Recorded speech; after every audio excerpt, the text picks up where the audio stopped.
So if you remember in the last lecture, one of the things I made a very strong point about was that we have the afferent arteriole, as you can see right here in green, that leads to something that is called the glomerulus, which is this group of vessels. And then coming away from the structure, we have the efferent arteriole. So remembering that afferent always is going towards something, efferent is going away from something. So the something is this structure right here, which is the renal corpus. All right, so what we're looking at in this image is all of that stuff that was in the last picture, where that was all of the stuff that was in the cortex in that last picture, where you couldn't see because we didn't have the detail. What you're looking at here is the detail of what was in the cortex and what is in the medulla. So what you're seeing in this image is in purple, the nephron, and then in yellow, the collecting system. And we are going to take these apart and look at them separately. But first, let me take you through this structure, or these structures, so that you can learn the anatomy of the nephron and the collecting system. All right, so starting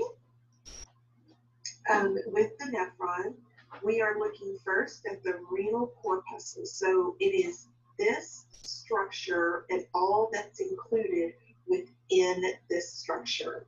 So the shell of this, if you would like to call it that, is called the Bowman's capsule.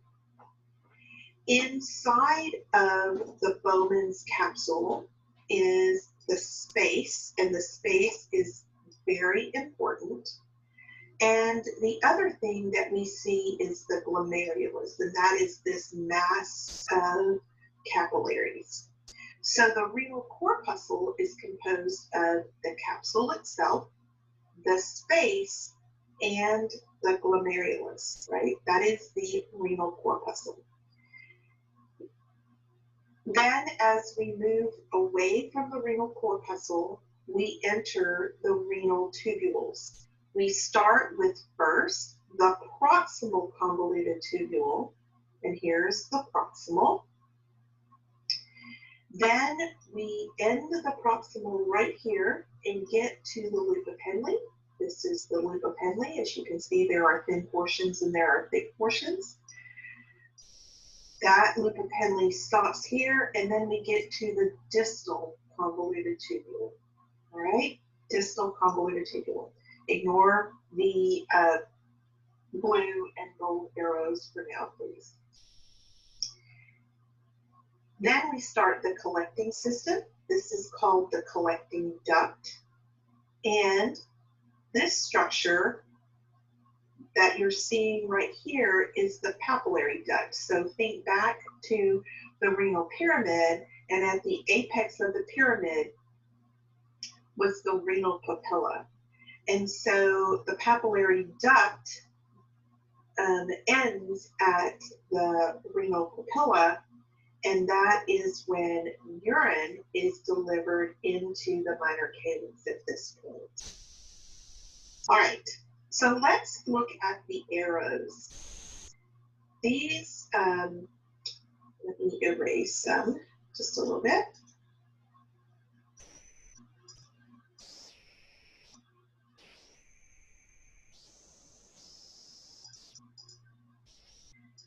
The blue arrows, the light blue thick arrows, indicate water. As with everything else we've seen in regard to when we have arrows, when you see a dotted line, such as you see here, That indicates it could happen if the need occurs, or it may not happen. So the dots indicate that this is variable, right? So you can see that water is going to come out of the renal tubules. This specifically is the proximal convoluted tubule at this point. Water is also going to come out at this point, but water may come out at this next point. Notice the dotted lines. It may happen here. The gold or orange arrows indicates solutes. So this could be ions. It could be sodium. It could be potassium. Whatever it is that could come out at this point. Could be glucose. Also notice that we have dotted lines, right? And look at this point in the collecting gut. Solutes could be going in, solutes could be coming out. It just depends on what is necessary. Okay. The green arrow right here indicates filtering. So let's get some of our terminology correct. The fluid that is in the capsular space in the renal corpuscle, the fluid that is found in here that is produced because of filtration at the level of the glomerulus is called a filtrate. The filtrate enters the renal tubules. Once the filtrate enters the renal tubules, it is then called tubular fluid. I'm being very specific. It is not urine at the renal corpuscle. It is not urine when you get to the renal tubules. We don't even have urine when we're at this point. We don't have urine while we're in the nephron, right? We finally have that substance once we get into the collecting system. So let's remember the terminology. We have filtrate, when is the fluid that is produced at the renal corpuscle, and tubular fluid then enters, or it is the filtrate once it enters the tubes. Okay, that terminology is very, very important. Right, so as you can see, the nephron consists of the tubules and the corpuscle. This is where urine production begins, but it is not urine at this point. The renal tubules begin at the corpuscle, as we've already stated. We have the proximal and the distal in the loop of Henle. We've already talked about the renal corpuscle. It is the structure right here where we're dealing with the Bowman's capsule, the space, and the capillary network. This capillary network, the glomerulus, has 50 capillaries that are intertwined, and we know that arterial blood is delivered via the afferent arteriole and is then exits via the efferent arteriole.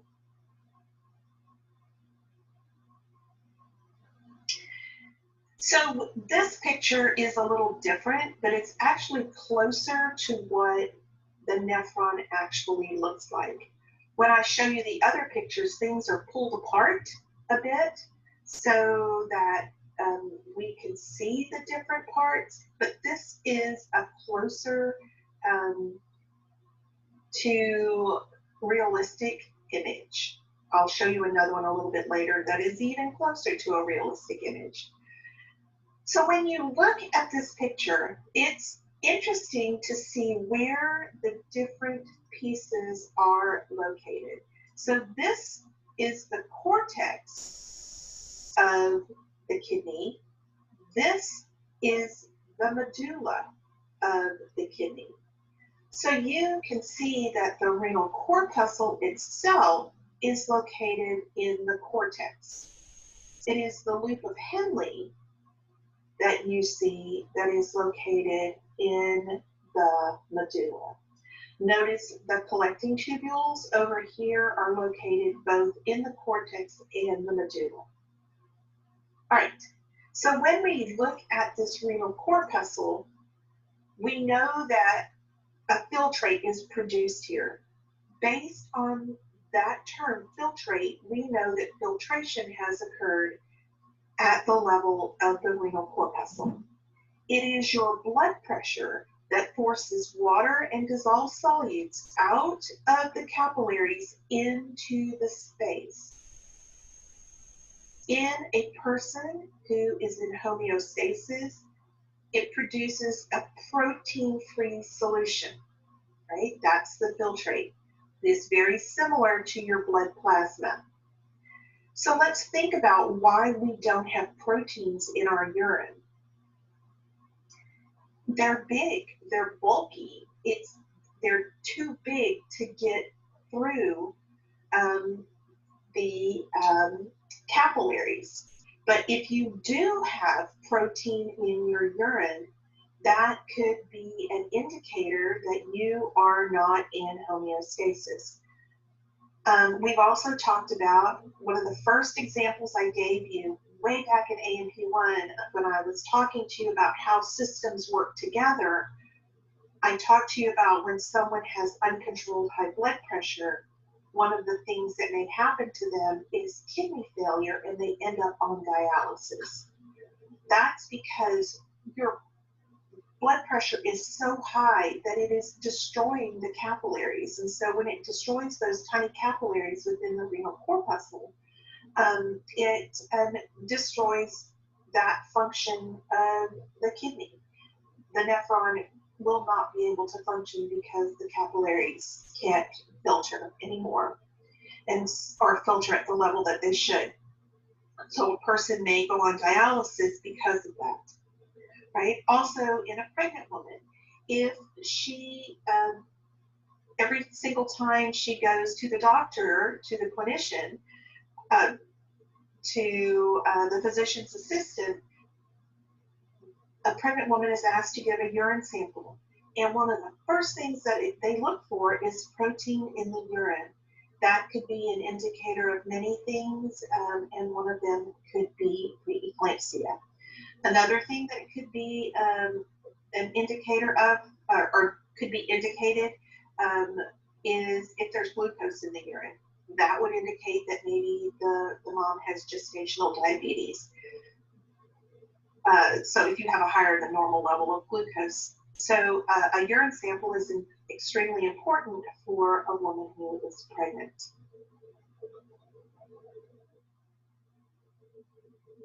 So the renal tubules, proximal, distal, and the loop of Henle, are there to help us regain nutrients that enter the filtrate. And if you remember those two arrows out, the blue arrow and the gold arrow out, right as the proximal convoluted tubule begins, that's helpful for that reabsorption. More than 90% of water in the filtrate is going to be reabsorbed.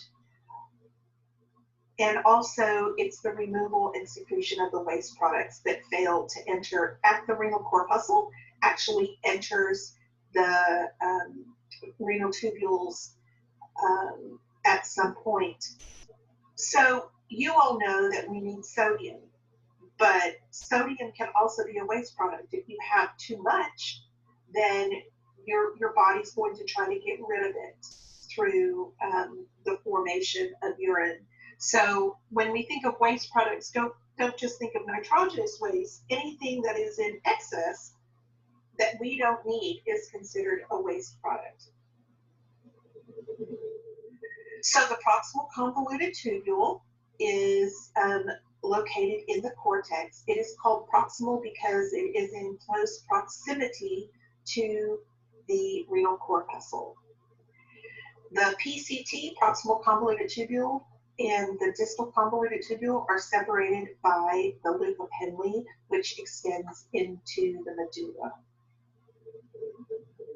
So the nephron itself, which is composed of the renal corpuscle and the tubules, will have this tubular fluid that is going to change in composition as it moves through the tubes. So the changes in the tubes are going to occur based on the activity in the specific segment. So this picture shows you what the walls of the tubes look like as we move through the nephron and the collecting system, right? So this structure right here is the proximal convoluted tubule. These are the loop of Henle, the thick and thin pieces, and this is the distal convoluted tubule. And as you can see, the histology is completely different. At the proximal convoluted tubule, we're looking to reabsorb ions and vitamins, maybe toxins, acids. But when we get to the loop of Henle, we have reabsorption of water from the tubular fluid. And look at that thin segment, right? You can easily see how we could pull water out at this point. The ascending limb of the loop of Henle, we have reabsorption, and we have the creation of a concentration gradient that I'll talk about in a bit more detail. And then at the distal convoluted tubule, we have reabsorption of ions, sodium, calcium. We have the secretion of acids and drugs and other things. Then when we get to the collecting system, you can see again, the structure is different. These are the collecting ducts, and this is the papillary duct. But we're looking at different jobs. At the collecting duct, we're looking at the reabsorption of water, secretion or reabsorption of bicarbonate.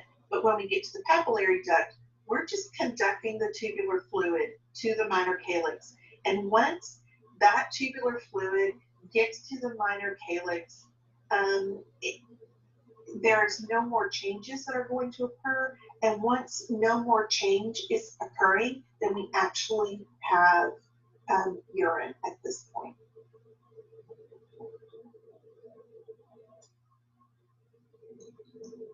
So the collecting ducts are over here. They receive fluid from many nephrons. So here you're seeing it just come from one, but it could be coming from a nephron here and another nephron over here. So one collecting duct can service many nephrons. Again, you can see it begins in the cortex and descends down into the medulla. All right, there are different types of nephrons. So this one here, the short one, is called a cortical nephron because the majority of the nephron resides in the cortex. The other type of nephron is called a juxtamedullary nephron. So the word juxtaposition means that you have one area at the boundary of another area. They're juxtaposed. And that's what this nephron is. It's juxtaposed very close to the medulla. This is also a time for you to see some of the other capillaries. So I'm going to change my marker so that it's a little bit thinner, but if you'll look around the tubes, you see in both of these, whether it's cortical or juxtamedullary, you see what are called peritubular capillaries, all right? They are around the tubes, peritubular capillaries. A type of peritubular capillary is called the vasa recta, and it's called the vasa recta, and it's separated because it goes around only the loop of Henle. So this is the vasa recta. It's fine for you to use them interchangeably at this point. It's fine just to say vasa recta / peritubular capillaries. All right, 85% of all of your nephrons are cortical nephrons. As you can see, they're mostly located in the superficial portion of the kidney. It has a short loop of Henle, and the other 50% is the juxtamedullary nephrons, and as you can see, they have a long loop of Henle. All right, let's go into a little more detail about the renal corpuscle. So each one is about 150 to 250 micrometers in diameter. The renal corpuscle, remember, is composed of the Bowman's capsule, which is the shell, if you want to think of it like that. And it is composed of the space, and it is composed of the glomerulus, or the mass of capillaries. So with this picture, you're seeing even more closely where the renal tubules associate with the renal corpuscle.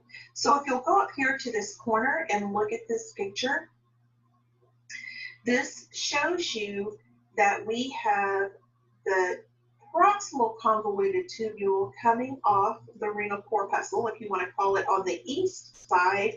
But over here on the west side, you actually see where the distal convoluted tubule comes into play.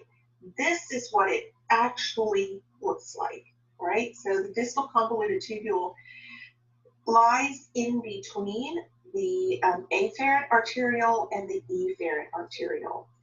So as compared to, and I'm going to go back, well, I can't, but if you'll go back and look at those other pictures where the distal convoluted tubule is, you'll note that it's not exactly in the right place. But in this image, you finally do see where the distal convoluted tubule actually resides. It would be, if you wanted to think about it, on the west side of the renal corpuscle.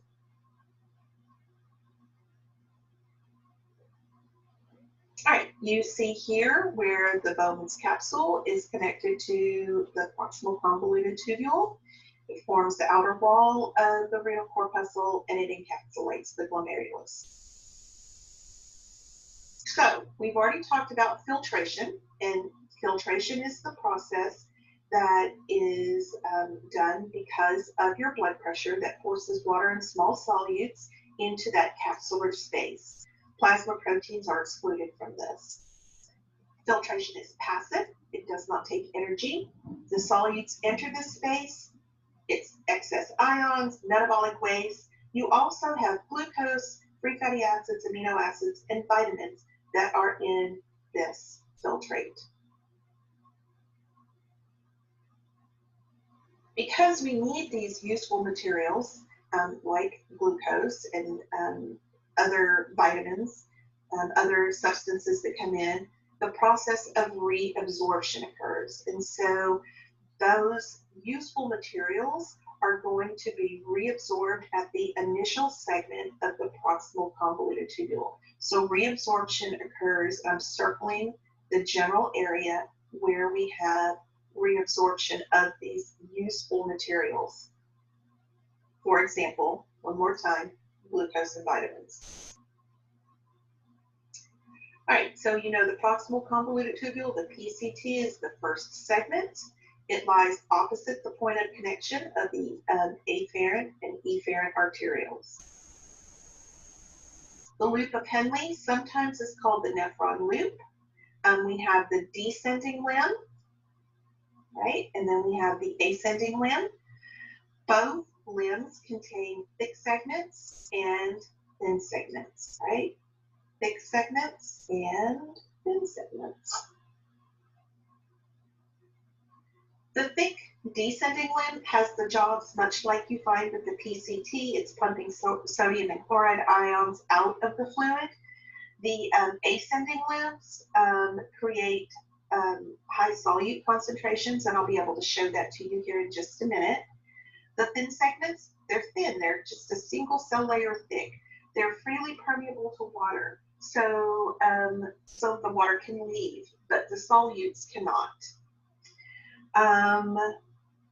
Thus, water movement can help concentrate the tubular fluid. The thick ascending limb is going to end near the renal corpuscle, and that's where the distal convoluted tubule will. The DCT, distal convoluted tubule, the third segment. It's not in a different color in this image, but this is the distal convoluted tubule right here. It has a smaller diameter, and the epithelial cells lack microvilli, so that tells you that their job is different. So the distal convoluted tubule is actively going to remove ions and acids and drugs and toxins. It has selective reabsorption as necessary of sodium and calcium, and selective reabsorption of water as necessary.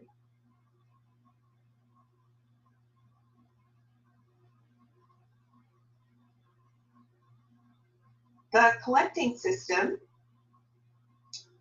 starts when the distal convoluted tubule ends, right? So this would be the collecting system. So it drains into ducts, and the ducts will then allow for draining into the minor calyx.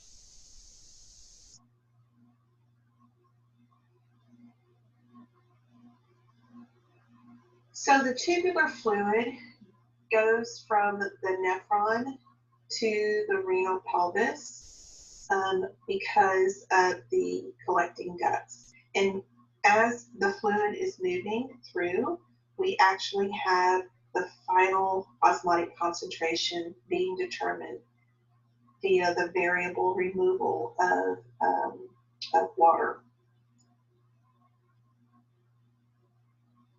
Okay, so with this image, you can see all of the components in detail.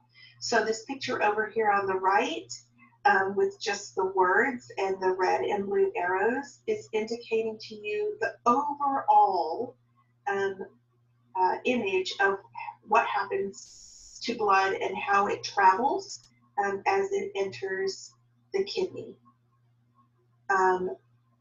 The image over here on the left shows you what happens when we get into the nephron. So if we go back over here to the right, everything that I am circling in this box is at the level of the nephron. So go from this is number one, image number one, over to this, which is image number two, and then you can go here to image number three, because image number three shows you all of the peritubular capillaries. All right, here is your efferent arteriole, here is your afferent arteriole, and this is your glomerulus, right? So this picture puts it all together for you.